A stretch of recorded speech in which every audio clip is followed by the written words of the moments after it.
आपने कॉइन से टॉस तो हमेशा देखा होगा, लेकिन आज आपको दिखाते हैं बैट से टॉस कैसे होता है और एक ऐसा सुपर ओवर दिखाते हैं जो कि मेडन डाला गया था। और जिस एबी डिविलियर्स को आप ताबड़तोड़ बैटिंग के लिए जानते हैं, आज आपको उनकी सबसे स्लो इनिंग दिखाते हैं। सो बिना किसी देरी के शुरू करते हैं 1 इन अ ट्रिलियन मोमेंट्स का पार्ट 6। नंबर 12। क्रिकेट इंडस्ट्री में ऐसे गिने चुने खिलाड़ी हैं जो कि कभी कभार बॉल को स्टेडियम के बाहर मार पाते हैं, लेकिन क्या आप जानते हो कि इस मैच में सौरव गांगुली ने सिर्फ 2 ओवर्स के अंदर एक नहीं, 2 नहीं, बल्कि 3 बार बॉल को स्टेडियम के बाहर मार दिया था और सिर्फ 2 ओवर्स के अंदर अंपायर को 3 बार नया बॉल मंगवाना पड़ा था।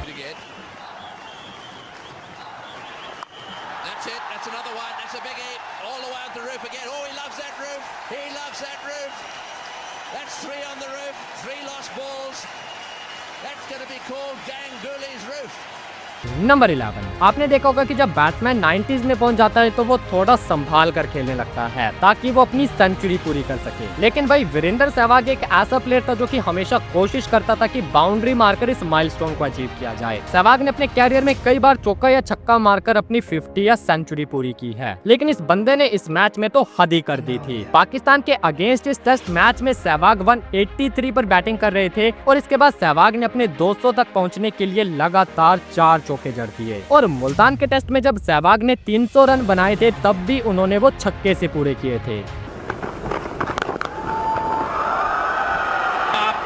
There it is. Huge six. 300. And can you believe it? He got a 100 with a 6. He ramped it over third man. He made his mind up. The audacity to think about just launching one over deep mid on. Number 10। Cricket में West Indies की team अपने अनोखे अंदाज की वजह से हमेशा चर्चा में रहती है। वेस्ट इंडियन खिलाड़ी फील्ड पर हमेशा कुछ न कुछ ऐसा करते रहते हैं जिसे देखकर सबको मजा भी आता है, लेकिन कभी कभी उनकी हरकतें सबको हैरान भी कर देती हैं। जैसे किसी मोमेंट को देख लो जब बीबीएल के एक मैच में एंड्रे रसल बैटिंग करने के लिए आते हैं एक अजीबोगरीब बैट लेकर। इस बैट पर पिंक कलर का स्टिकर लगा था एंड नीचे से ये बैट पूरी तरह से ब्लैक था, लेकिन इस मैच के बाद ही एंड्रे रसल के इस बैट को बैन कर दिया गया था क्योंकि इस बैट से डिस्ट्रैक्शन हो रही थी। नंबर 9। अक्सर जब भी मूवी या गाने में कोई डांस सीन आता है तो उसमें सभी लोगों को अपनी सिंक्रोनाइजेशन के लिए अपने स्टेप्स की टाइमिंग मैच करनी होती है, क्योंकि जब टाइमिंग मैच होती है तभी वो डांस स्टेप क्लीन नजर आता है। अब भाई मैं आपको एक ऐसी वीडियो क्लिप दिखाऊंगा जो कि फ्री स्टाइल सिंक्रोनाइज्ड है, यानी कि हम बिना प्रैक्टिस के ही टाइमिंग मैच हो गई थी। पाकिस्तान और वेस्ट इंडीज का मैच था जिसमें वेस्ट इंडीज के इस बैटर ने ये शॉट खेला और बॉल बाउंड्री की तरफ चला गया, लेकिन बॉल के पीछे पाकिस्तान के 2 खिलाड़ी भागे, एक थे शाहिद अफरीदी और दूसरे थे उमर गुल। और भाई पता नहीं कैसे इस बॉल को पकड़ने के लिए ये दोनों खिलाड़ी एक परफेक्ट टाइमिंग पर स्लाइड करते हैं और इनकी स्लाइड की जो सिंक्रोनाइजेशन थी वो इतनी गजब की थी कि भाई आप खुद देख लो। Also deep mid wicket. The right is moving a lot, but he's hitting the gap. So who's to complain? That should be good for 2 here. Shahid Afridi, both go down. No, one of you's got to be up for the throw. It's like watching synchronized swimming.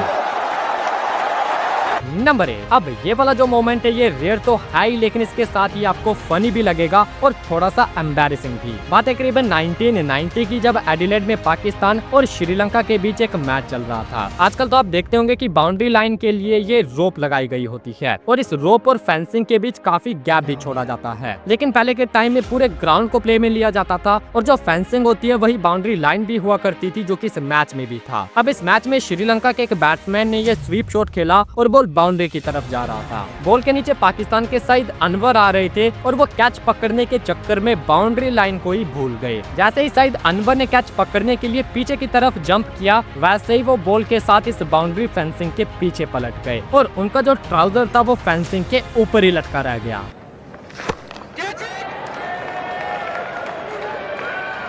Not quite tall enough.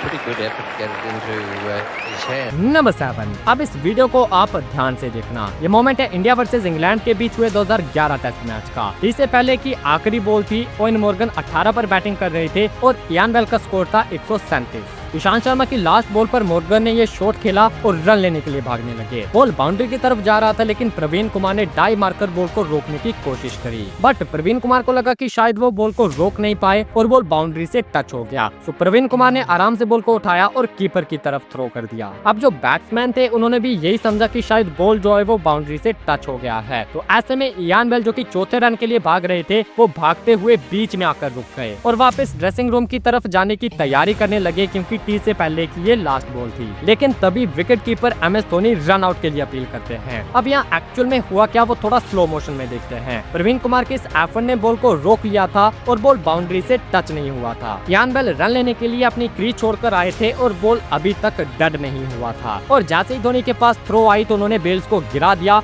और run out के लिए appeal करी। अब देखा जाए तो ये एक क्लियर रन आउट था, क्योंकि इसमें किसी तरह का धोखा नहीं था। इयान बेल ने अपनी क्रीज छोड़ी थी, बॉल अभी डेड नहीं हुआ था, तो रूल्स के अकॉर्डिंग वो क्लियरली रन आउट थे और अंपायर का भी यही डिसीजन आता है। अब इस कंट्रोवर्शियल रन आउट के साथ ही दोनों टीम्स टी ब्रेक के लिए अंदर चली गई। लेकिन टी ब्रेक के बाद जब इंग्लैंड के बैटर बाहर आए तो फिर से वही पेयर था जो कि टी से पहले बैटिंग कर रहा था, यानी कि ओवेन मॉर्गन और इयान बेल। अब ऐसा इसलिए हुआ था क्योंकि MS धोनी ने स्पोर्ट्समैन स्पिरिट दिखाते हुए अपनी अपील वापस ले ली थी और इयान बेल को दोबारा से बैटिंग करने के लिए बुला लिया था। नंबर 6, आप सभी जानते होंगे कि ओडीआई क्रिकेट में AB डिविलियर्स के नाम फास्टेस्ट सेंचुरी है, जो कि उन्होंने सिर्फ 31 गेंदों में पूरी कर डाली थी, और डिविलियर्स को जाना भी उनके एग्रेसिव इंटेंट के लिए जाता था। लेकिन AB डिविलियर्स की ये वाली जो पारी थी, इस पर आप विश्वास नहीं कर पाओगे, क्योंकि भाई AB ने इस मैच में सिर्फ 43 रन मारे थे। लेकिन चौंकाने वाली बात थी AB द्वारा खेली गई गेंदें, क्योंकि इन 43 रनों को बनाने के लिए AB ने 297 गेंदें खेली थी। वेल ये पारी 2015 में खेले गए इंडिया वर्सेस साउथ अफ्रीका के चौथे टेस्ट मैच की, जिसमें साउथ अफ्रीका के सामने इंडिया ने 481 का टारगेट सेट करा था, और इंडियन पिचेस पर इस टारगेट को चेस करना ऑलमोस्ट इम्पॉसिबल था, क्योंकि इंडियन स्पिनर्स को काफी ज्यादा मदद मिल रही थी। तो साउथ अफ्रीकन टीम शुरू से इस मैच को ड्रॉ करने के लिए खेल रही थी, और इसी वजह से डिविलियर्स ने 297 गेंदें खेलकर सिर्फ 43 रन मारे थे। हालांकि उनकी ये पारी मैच को बचा नहीं पाई और इंडिया 337 रनों से इस मैच को जीत गई थी। नंबर 5,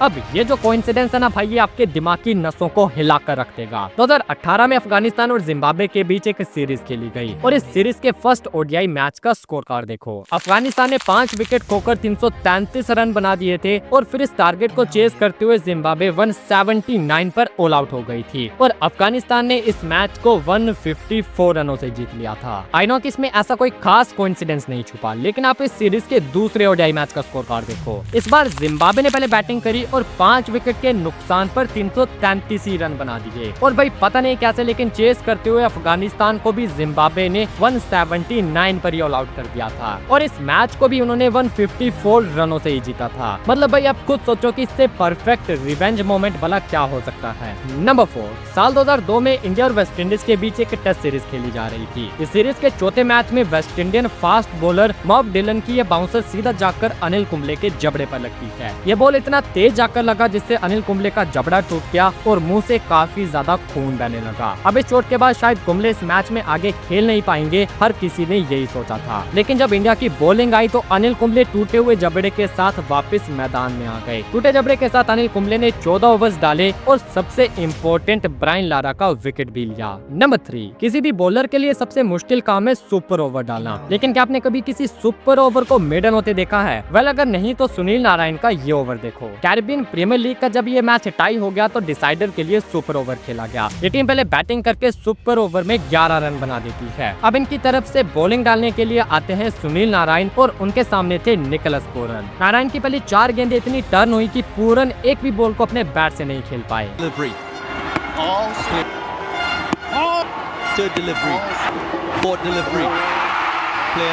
अब जैसे तैसे करके पूरन ने 5वीं बॉल पर एक शॉट खेला, लेकिन बॉल जाता है सीधा फील्डर के हाथ में। इसके बाद नारायण ने लास्ट बॉल भी डॉट डाल दी और वो सुपर ओवर को मेडन डालने वाले पहले बॉलर बन गए। नंबर 2, अब टॉस करने का ये तरीका थोड़ा सा कैजुअल है। जब बिग बैश लीग के एक मैच में टॉस कॉइन फ्लिप करके नहीं बल्कि बैट फ्लिप करके किया गया था, लेकिन बैट ने इस टॉस को और इंटरेस्टिंग बना दिया था, क्योंकि बैट फ्लैट गिरने के बजाय अपनी एजेस पर खड़ा हो गया था, जिसकी वजह से ये टॉस कोई जीता ही नहीं। फिर क्या, दोबारा बैट उछाला और दोबारा से टॉस हुआ। And as can sometimes happen when you have a bat flip, things don't go all the way to plan. Well, that wouldn't have happened back in the good old days because the edges weren't that thick. No. So they had to go again, which is A-OK, and then it ended up did falling the way. And number 1, cricket field पर opponents के बीच fight होना अक्सर आम सी बात होती है, लेकिन यही फाइट रेयर बन जाती है जब ये एक ही टीम के खिलाड़ियों के बीच हो जाए, और वो भी बीच मैदान में। ऐसे ही कुछ हुआ था सुरेश रैना और रविंद्र जडेजा के बीच, जो कि किसी बात के लिए बीच मैदान में हाथापाई पर उतर आए थे। अब वो बात क्या थी वो हमने इस वीडियो में बता रखी है, लेकिन पहले ये वाली वीडियो एक ऐसे दोस्त को शेयर करो जो कि क्रिकेट का डाई हार्ड फैन है।